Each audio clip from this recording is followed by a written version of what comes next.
صباح الخير، صباح العافية، صباح الرزق على عيونكم يا أحلى متابعين. يا رب سنة خير وسلامة وأمن وأمان يعم البلاد. يا رب العراق يكون بخير وسلام. يا رب على المسلمين والمؤمنين وعلى كل الأديان، يا رب الأمن والأمان. ترحمنا وترحم الجميع يا أرحم الراحمين بهذا اليوم. يا رب سنة خير على كل واحد متضايق، على كل واحد مريض، يا رب يحسن الأحوال من حال إلى أحسن الأحوال. المريض الله يشافيه، والمديون الله يقضي دينه، واللي عنده حاجة يا ربي إن شاء الله يعطيه إياه. طبعا اليوم رجعت وياكم فيديو مشتريات. هذا طبعا الفيديو عندي تصوير سابق، يعني حبينا نسوي شجرة ميلاد. حبايبي خاف أحد يطلع لي ويقول لي يجوز أو ما يجوز. احنا حبينا نسوي ركن، مجرد ديكور بالبيت وشوية يعني جو بالبيت. ما دام احنا ما مأذين أحد وشي احنا بيناتنا ما مسوين شي. أو يطلع الواحد يقول احنا مو ميلادنا أو احنا دا نحتفل بعيد رأس سنة مو أكثر، بغض النظر عن الآراء. ودعونا من هذا الشي. هاي مشتريات، أخذت الوحدة على 1000 دينار. وهاي الشجرة حبينا نسوي ركنة. طبعا هذا الفيديو أنا سويته قبل شهر، يعني هذا المكان عندي كان فارغ، حبيت أسوي بيه هذا الديكور، فاقترحوا علي نحط بيه شجرة، فاختارينا هاي الشجرة مال الميلاد. مجرد ديكور حبينا نسوي بهذا البيت. طبعا هذا ابني هنا بدأ يسوي لي إياها، وبنتي زينت الشجرة. يعني حبينا نسوي أجواء. وبصراحة يوم رأس السنة الميلادية هو عيد ميلادي. هنا عندي مشتريات. هاي عندي مخضر جابولي وسويت المزواج. وهذا الركن مثل ما قلت لكم كان عندي فارغ، سوينا بيه هذا الديكور. وهذا النشرة مجرد ديكور سويناه احنا بالبيت. احنا ما نحتفل بالأعياد رأس السنة السنوية، بس احنا ما شاء الله كل شهر عندنا عيد ميلاد. طبعا هذا تشوفون الأجواء دا أنقل لكم إياها. صارت الساعة 12. احنا احتفالنا على طريقتنا، يعني تعشينا وسوينا لنا كيكة ورجعنا قصيناها وكلناها بالبيت. هاي بعد ما دقت الساعة 12 تشوفون الازدحامات اللي بالشارع والناس محتفلة. طبعا احنا شعب طيب ومو هواي علينا إذا نفرح لنا شوية، ما دام احنا ما مسوين شي يغضب رب العالمين. هاي احنا قاعدين بالمطعم. ابو الاولاد حب يطلعنا يعشينا برا. هاي دا انقل لكم الاجواء. انا بهالاثناء سويت كيكة. طبعا هذا اليوم هو يصادف عيد ميلادي، وقلت لكم راح انزل كيكة بعيد راس السنة وشارككم تفاصيلها. وهذا كان شكلها. طبعا احنا كل شهر لازم عندنا عيد ميلاد، وحبيت اتعلم الكيك. طبعا تزييني مو ذاك التزيين، اني مو كلش محترفة بالتزيين، بس هاللي اعرف له حبيت اشاركه وياكم. عندي هاي المقادير. عندي كوب وشكر، كوب ونص شكر، 6 بيضات، كوبين ونص طحين، نص كوب نشا، وخاشوقة محسن. انا منزلة هاي المقادير اكثر من مرة. كوب ونص قلنا شكر، كوبين ونص طحين، النص الفوقاني نشا، يعني يصير المجموع 3 أكواب. هاي خاشوقة محسن. وراح نضيف رشة ملح والخل تمنع الزفارة. طبعا هاي بيضات بديت اخليهن قدامكم. مقادير هاي كلش سهلة ومتوفرة. اللي يحب يقلل المقادير يقيس كل كوبين الى بيضتين. يعني اذا تريدون حجم 18، حتى لو حجم 20، كوبين طحين، 4 بيضات تخلون عليها، و3/4 الكوب شكر. هاي ذرة ملح هنا خلينا. والخاشوقة مال المحسن هي نفسيتها. انا ضفت هنا نكهة الفانيلا ونكهة البرتقال. إذا تحبون استعملوا الأكياس، بس هاي النكهة عندي مركزة. حبايبي هاي مجموعة الأشياء اللي أشتريها موجودة بالسوق عند مستلزمات الحلويات كلها متوفرة. هاي هنا خليت بيكنج باودر على الطحين. طبعا أنا ما خليت المواد كلهن سوية، أنا عندي الذراع مال الخفاقة مكسور فأستخدم هذا الذراع. أخلط كل المواد وبعدين أضيف الطحين. هاي الكمية استخدمت لها كوب وربع مي. كوب وربع مي هاي المواد. اللي استخدمتها لهاي الكيكة، تطلع هشة وترفة وكلش طيبة. مقادير مضبوطة، أنا دا أستخدم طحين الفاخر، بصراحة أن تطلع عندي كلش مضبوطة، وطحين الفاخر كلش يطلع خفيف. إذا حابين تستخدموها بغير طحين هاي بقت شي راجع لكم، بس عن نفسي أنا أستخدم الفاخر. يعني هاي قياسات تطلع عندي مضبوطة.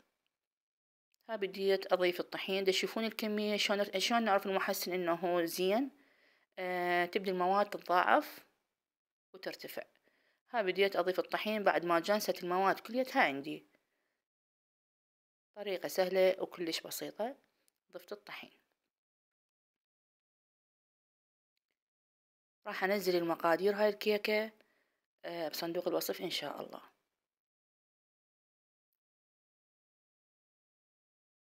مثل ما قلت لكم يعني إحنا كل شهر لازم عندنا عيد ميلاد.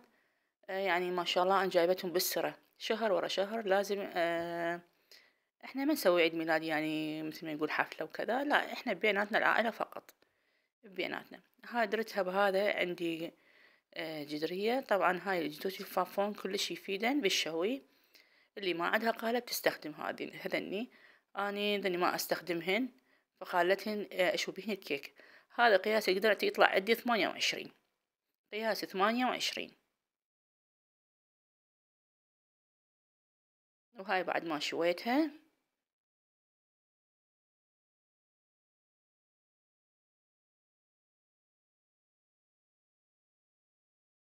فحبيت أتعلم الكيك. يعني وتدرون يعني واحد يغار من واحد، مثلا هذا سويتي له ذاك ما سويتي له، فتصير مشكلة. فأنا حبيت أرضي جميع الأطراف. بما أنه هو هذا اليوم هو رأس السنة، هو أصلا تاريخ ميلادي، يعني أنا جيت بهذا اليوم، فحبيت أسوي كيكة روحي وأدلع نفسي. ما دام إحنا بيناتنا، قلت لكم إحنا طلعنا وتعشينا وبعدين رجعنا قصينا الكيكة. هاي عندي كوبين، استخدمت كريم شانتي كوب وربع مي.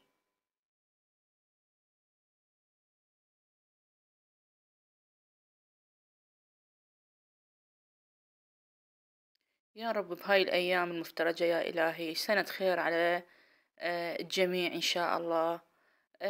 يا رب المديون يقضي دينه، والمريض الله يشافيه، والطالب والطالبة اللي طالبة النجاح يا رب تفرح آبائهم وأمهاتهم بهذا اليوم. يعني إحنا سنة جديدة نتمنى الخير والسلام ويعم الأمان اللي نتمناه بجميع العالم يا رب. هنا بديت، طبعا هنا طلعتها بعدها بيها قوة جامدة لأن أنا خليتها بالمجمدة حتى تبرد. اشتغلتها الصبح. هاي فدا تشوفون أنا أعرف منين قصيتها، فراح أرجعها لنفس مكانها. سويتها 3 أقسام. هاي بديت أزينها وياكم.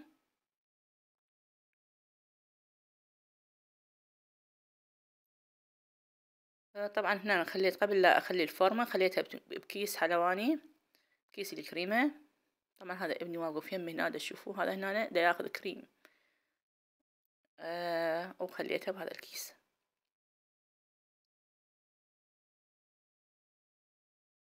يعني كيكة تشتروها ب25 وب30 هواية. بصراحة ما حبيت يعني أكلف أبو الجهال، يعني كافي عليه عشينة هو كلش كافي.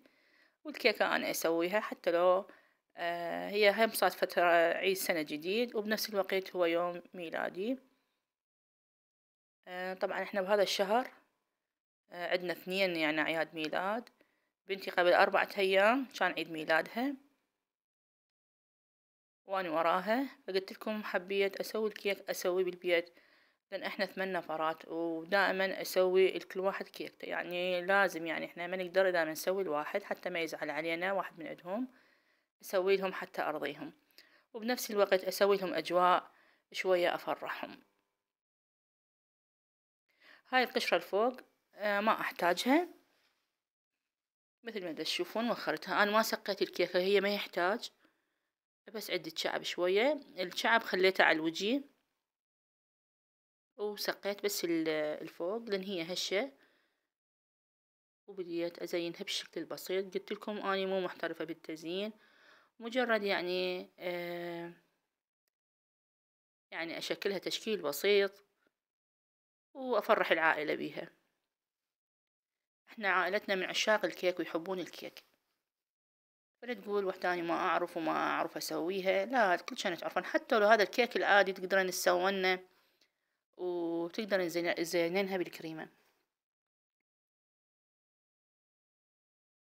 حبايبي إذا وصلتوا وياي لهنا أتمنى من يديكم الحلوة اللايك والاشتراك، لأن اللايك والاشتراك يحسن مستوى القناة وأكون ممنونة من عندكم. قناتي مبتدئة وأحب الدعم من عندكم أن تدعموني بحيث أوصل القناة. مثل ما قلت لكم بسابق الفيديوهات، أنا مجرد دعم معنوي وتشجيع لي، مو دعم مادي صدقوني. أنا الحمد لله الله مفضل علي وما محتاجة، بس مرات أحب أفرغ طاقتي مثل ما يقول، وأشياء أنا أحبها أحب أسويها. مرات الإنسان أكو أشياء هواي بحياته يحب يسويها وما قدر، تمنيت أحققها بهذا المجال، لا أكثر ولا أقل. يعني هي ضغطة إصبع ما راح تأثر عليكم. بعد ما زينتها وسقلتها بهذا الشكل، هاي الفورمة اللي استخدمتها فورمة الوردة. ترى ما يراد لها شي. وهذا عندي مروار. طبعا اللي يسألني على ذني الشغلات كلهن موجودة وبأسعار كلش مناسبة. يعني أنا كل ما أروح للسوق أشتري لي حاجة، يعني أنت واحد من تنزل للسوق أو العفو، واحد مثلا يخلي بباله مثلا يريد يسوي كيك، كل ما يروح للسوق يجيب له حاجة وياه. يعني وهذا الكاكاو أنا سويته. يعني شغلات كلش بسيطة تقدرون تسووها بالبيت. يعني هذا القالب قياسه 28، أقل شي يعني يمنا ينباع أقل شي 25,000، وما أخذ من عندي هواية، يعني ما كلفني 5000، ما كلفني. هذا الكاكاو أنا مسويته، هم منزلة الطريقة مالته.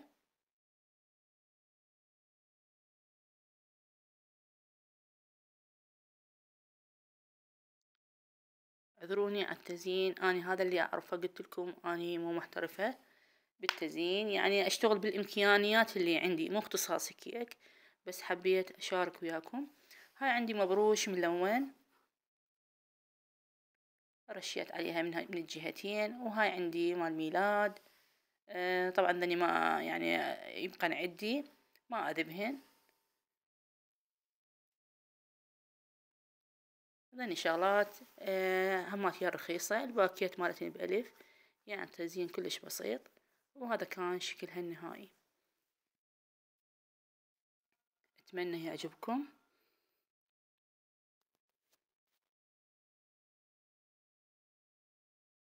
يعني اشتغلت بالإمكانيات اللي عندي.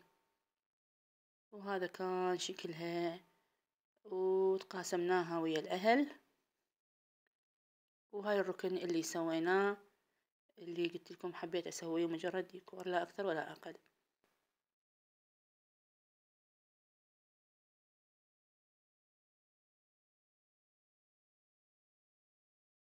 حبايبي قرب فيديوي للانتهاء، أتمنى يعود عليكم وينعاد عليكم بالخير والسلامة والأمن والأمان يا رب، آمين رب العالمين.